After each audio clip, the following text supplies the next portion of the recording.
ಯಶ್ ಅವರ ತಾಯಿ ಅವರಿಗೆ ಸೇರಿದ್ದು ಎನ್ನಲಾಗಿದ್ದ ಸೈಟ್ಗೆ ಕಟ್ಟಲಾಗಿದ್ದ ಕಾಂಪೌಂಡ್ ಅನ್ನ ಒಡೆದು ಹಾಕಿದ್ದು ಇತ್ತೀಚೆಗೆ ಬಹಳ ಸುದ್ದಿಯಾಗಿತ್ತು.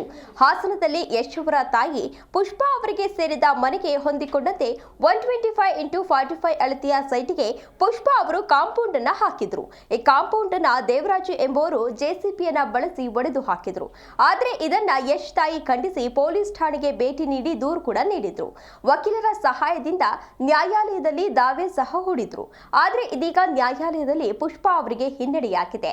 ಯಶ್ ತಾಯಿ ಪುಷ್ಪಾ ಮತ್ತು ನಟರಾಜ್ ಎಂಬುವರು ದೇವರಾಜ್ ಅವರ ವಿರುದ್ಧ ಹಾಸನದ 4ನೇ ಜೆಎಂಎಫ್ಸಿ ನ್ಯಾಯಾಲಯದಲ್ಲಿ ಅರ್ಜಿಯನ್ನ ಸಲ್ಲಿಸಿದ್ರು. ಪುಷ್ಪಾ ಅವರು ಸೈಟಿನ ಪ್ರಕರಣದಲ್ಲಿ ಈ ಹಿಂದೆ ನೀಡಿರುವ ಆದೇಶಕ್ಕೆ ತಡೆ ನೀಡುವುದು ಹಾಗೂ ದೇವರಾಜ್ಗೆ ನೋಟಿಸ್ ನೀಡುವ ಮೊದಲು ಪ್ರತಿಬಂಧಕಾಜ್ಞೆ ನೀಡುವಂತೆ ಬೇಡಿಕೆಯನ್ನ ಇರಿಸಿ ನ್ಯಾಯಾಲಯಕ್ಕೆ ಅರ್ಜಿಯನ್ನ ಹಾಕಿದ್ರು. ನಟರಾಜು ಎಂಬುವರು ಕೂಡ ದೇವರಾಜ್ಗೆ ಈ ಹಿಂದೆ ನೀಡಲಾಗಿರುವ ಆದೇಶಕ್ಕೆ ತಡೆ ನೀಡಬೇಕೆಂದು ಕೋರಿದ್ರು. ಆದರೆ ಈ ಅರ್ಜಿಗಳನ್ನ ನ್ಯಾಯಾಲಯ ಪುರಸ್ಕರಿಸಿಲ್ಲ.